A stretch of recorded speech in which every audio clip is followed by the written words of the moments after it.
Je reçois ce soir Michel Sandrez dans l'émission Domino Temporté sur Radio Méru. Michel, la prochaine œuvre que nous allons écouter de ta composition, Quizquid, est pour orgue et chœur. C'est une composition de 1997 sur un texte de Saint-Augustin. Donc raconte-nous, parce que si j'ai bien compris, la musique de l'église t'a inspiré dans ton enfance. Celle que tu pouvais entendre en tout cas à l'église, mais l'église n'est pas tout à fait dans tes habitudes. Là c'est un texte de Saint-Augustin, donc je pense que c'est une commande. Raconte-nous. Alors c'est une commande aussi de l'abbaye du Sylvanès, voilà, qui m'avait commandé pour le 25e anniversaire du festival et l'inauguration des orgues dans l'abbaye, qui m'avait commandé une œuvre pour des laudes à la Vierge. Et je leur ai dit, je suis désolé, mais je suis obligé de décliner l'œuvre parce qu'il ne me vient jamais à l'esprit de louer la Vierge. Alors ils m'ont dit, excusez-moi, mais c'était le mot qu'ils ont fait, tu nous emmerdes, choisis-toi un texte. Choisis-toi un texte, d'accord. Bon, donc, il tenait vraiment à ce que ce soit toi en tout cas. Oui. Mais je voulais quand même rester dans le concept de la nativité. Donc je suis allé à l'Institut catholique et fouillé dans Saint-Augustin. Et dans Saint-Augustin, j'ai trouvé ce texte extraordinaire qui dit « Dieu, je t'en prie, dis-moi quand ai-je été innocent si c'est dans le péché que ma mère m'a porté, dans les zones ténébreuses de mes oublis. » Et ça c'est 1500 ans avant Freud, tu vois. C'est tout à fait extraordinaire.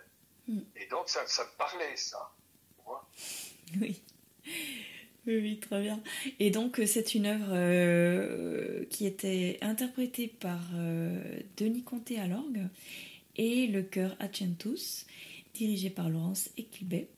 Création enregistrée et diffusée par France Musique.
Quiz, Quid, Qui, Quoi, une création de Michel Sandrez pour l'abbaye de Sylvanès le 17 août dernier.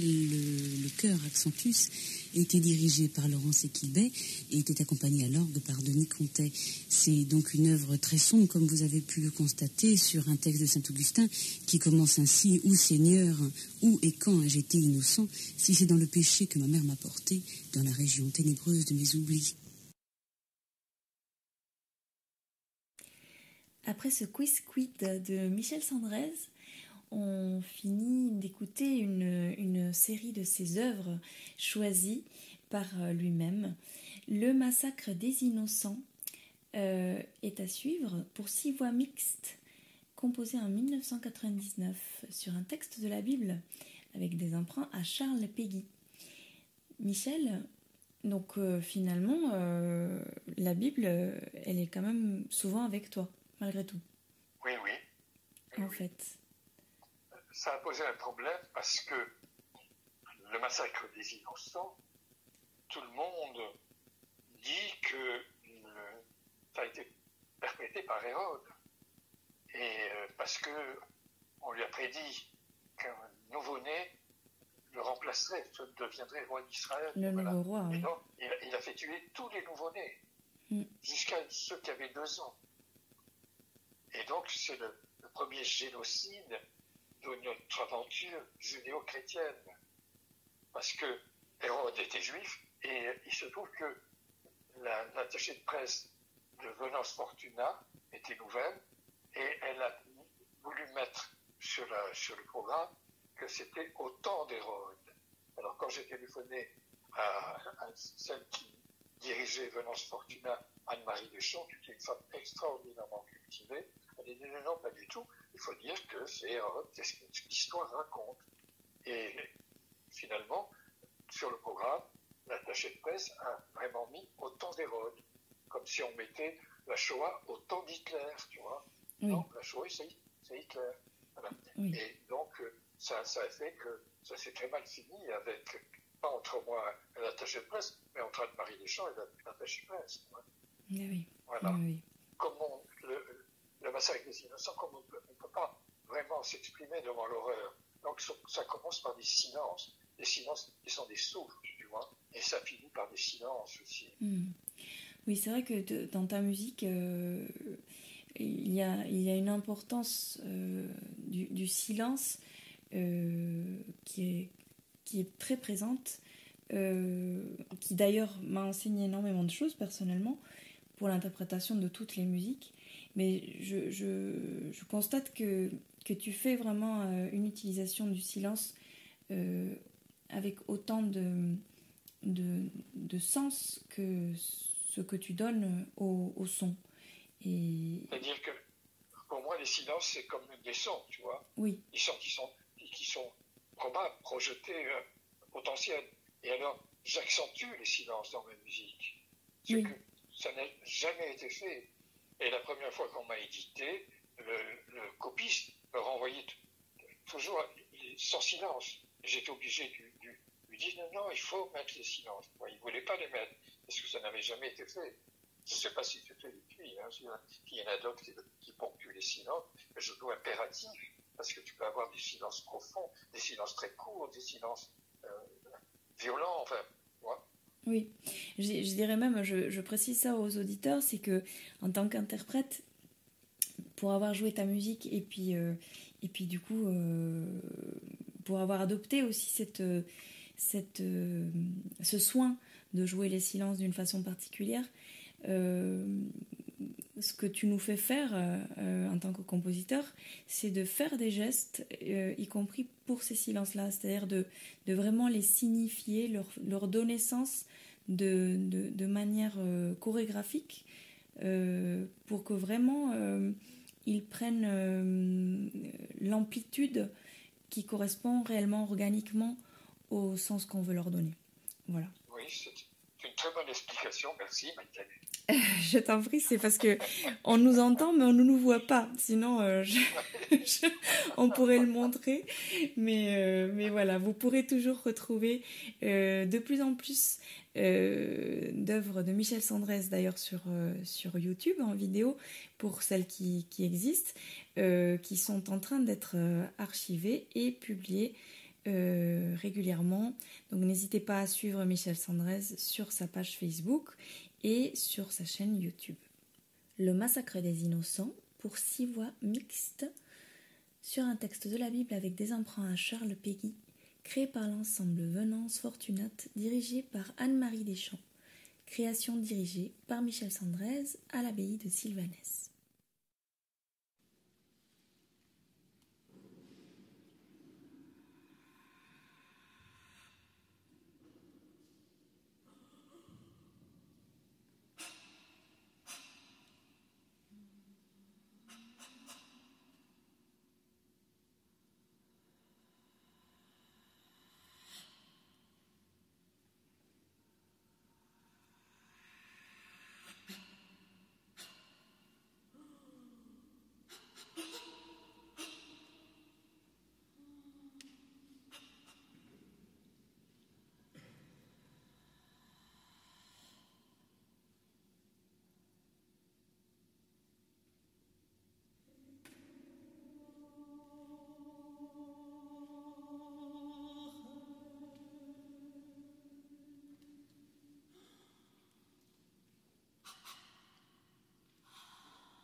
C'était le Massacre des Innocents de Michel Sandrez et vous pourrez retrouver l'intégralité des œuvres de ce grand pianiste, conférencier et compositeur sur sa page Facebook, ainsi que les œuvres que nous aurons écoutées aujourd'hui sur la page de Radio Méru.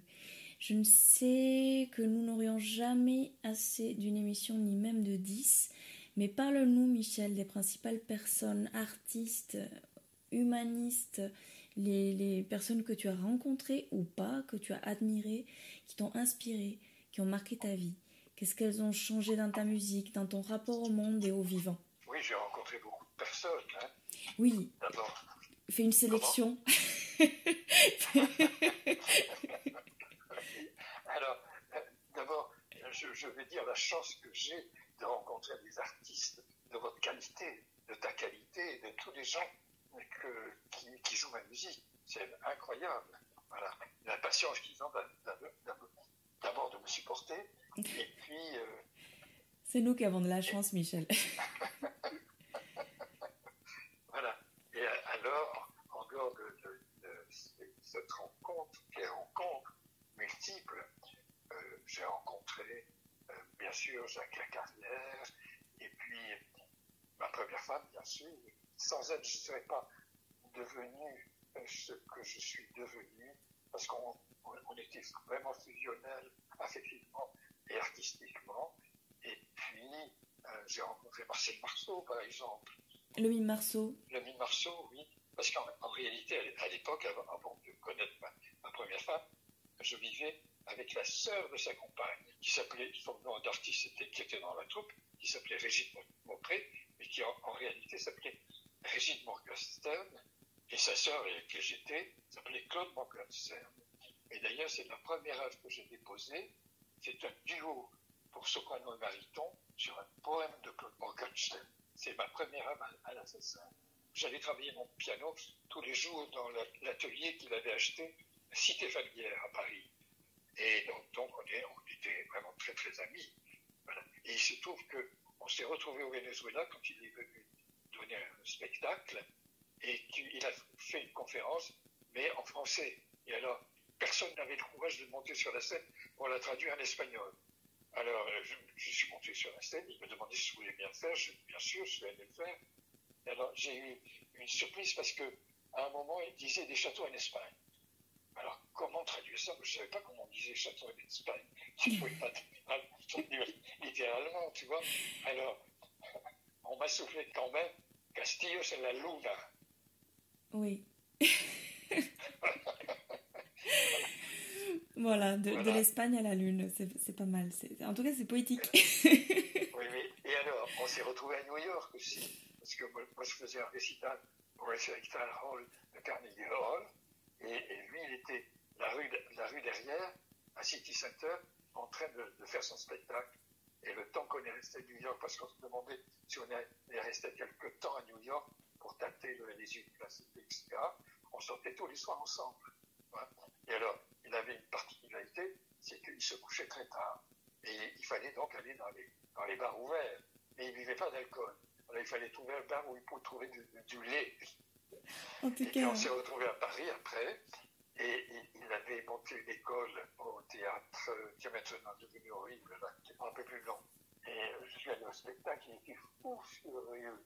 Parce qu'il avait demandé pour l'école une subvention au ministère de la Culture. Et le ministère de la Culture lui avait dit d'envoyer son CV. Oh là là, ah oui. Tu vois? Ouais. Et il était fou furieux.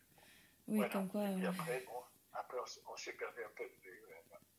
À chaque fois qu'on se rencontrait, il m'appelait toujours à leur fiston. Et il me demandait toujours des nouvelles de Claude. Par contre, son ex-compagne m'avait téléphoné pour savoir si je pouvais donner des leçons de piano à son fils. D'accord. Voilà l'histoire avec Marceau. Alors, dans les musiciens, j'ai rencontré plein de gens, mais bon, ils sont pléthores, que je remercie tous, sauf peut-être un seul, mais que je ne nommerai pas.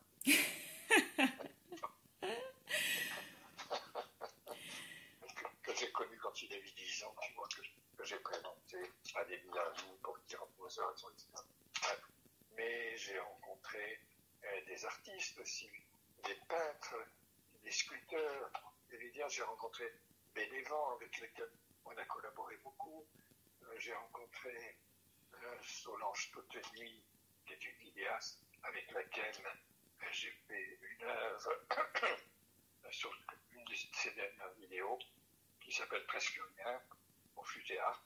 Et puis Nestor Basterecea, et puis Aïtan Médissamal, qui a fait à Abbeville, qui a fait cette immense toile de 5 mètres de haut sur 10 mètres de large pour cacher l'autel de la chapelle du Carmel. De la chapelle des Carmélites, oui, qui vraiment été très belle. Ouais. Et donc, qui a travaillé cette toile depuis Bélus pour l'installer à Béville, tu vois. Dans le sud, jusqu'au nord. 900 km peut-être, quelque chose comme ça. Oui, c'est quand même très gentil, tu vois. Et puis, j'ai rencontré tellement de gens, des comédiens, Jean-Pel, Julien, j'avais fait un peu de théâtre avec un metteur en scène qui s'appelait Antoine, mais c'était l'homonyme du Grand Antoine, c'était pas le Grand Antoine. Et je jouais à Yosha dans les Frères Karamazov. Et là, j'ai appris comment on analysait un texte littéraire, une pièce de théâtre, et comment on passait à côté de tellement de choses en musique, tu vois. Alors que Chopin dit, la musique est pleine de sous-entendus, sans sous-entendus, il n'y a pas de musique. Oui, c'est pareil pour la littérature, en fait. La littérature, c'est pareil, oui.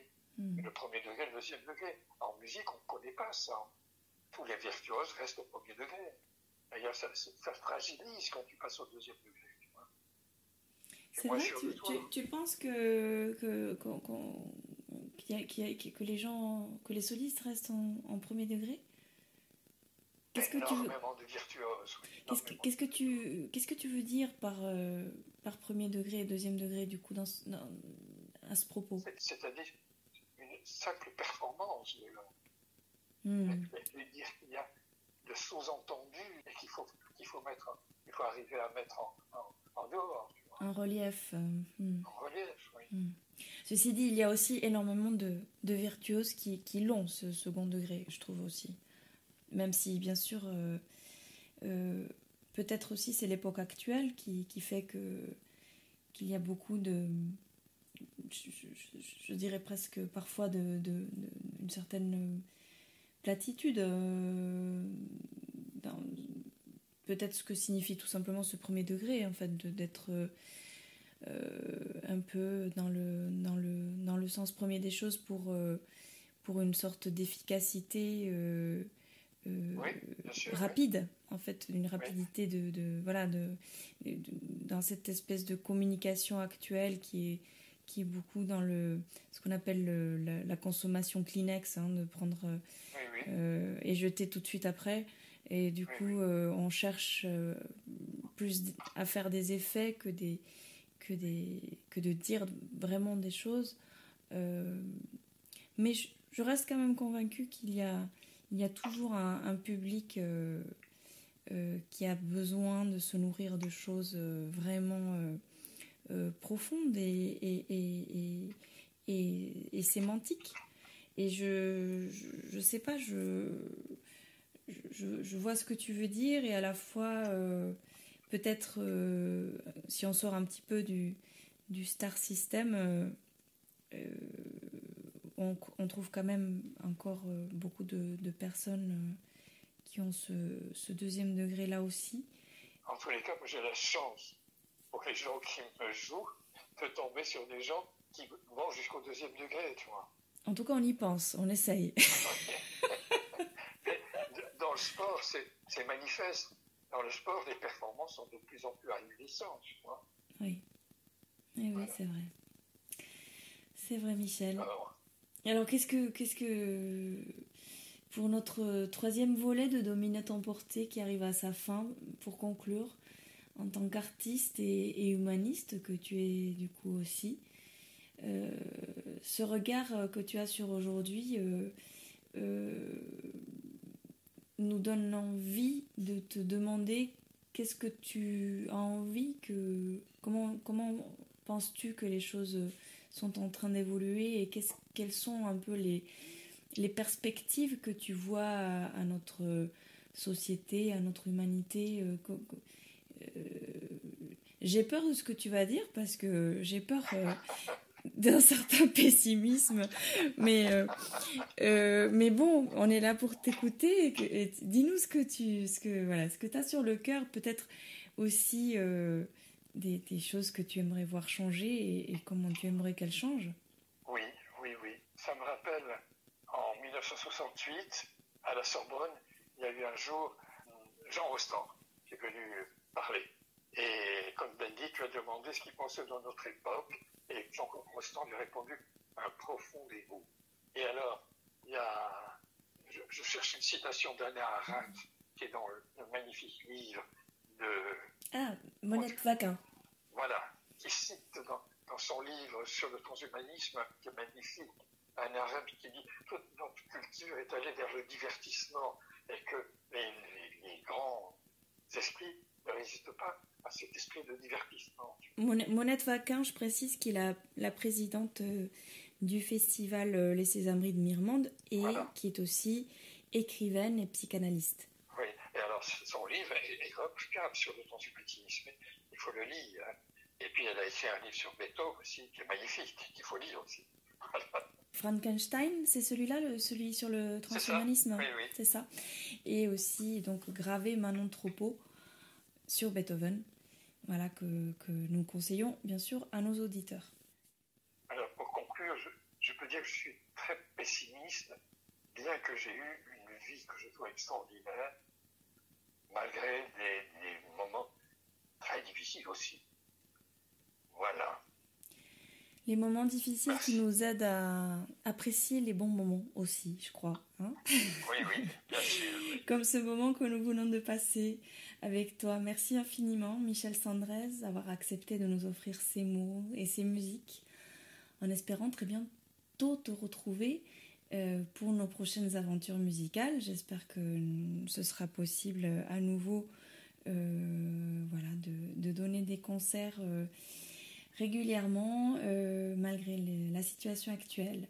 Dans notre festival Les Sésameries de Mirmande, donc présidé par Monette Vaquin, dont je parlais précédemment, j'aurai le bonheur de créer une nouvelle œuvre pour violoncelle seul de Michel Sandrez, en cours d'écriture et en hommage à Beethoven. Et par ailleurs, Michel Sandrez compose actuellement la commande de l'ensemble Cum Jubilo, 6 voix de femmes, dirigé par Catherine Raven, qui sera créé au printemps 2021. N'hésitez pas à entrer en contact avec Michel Sandrez et à suivre ses activités sur sa page Facebook. Et quant à moi, je vous souhaite une bonne nuit emplie de rêves musicaux. Avant de se quitter avec une sérénade bouleversante de Schubert, merci d'avoir partagé avec nous ce 3e volet de Domino Temporté, une émission créée et écrite par Maïtane Sébastien, avec Hervé Martin à la technique pour Radio Méru.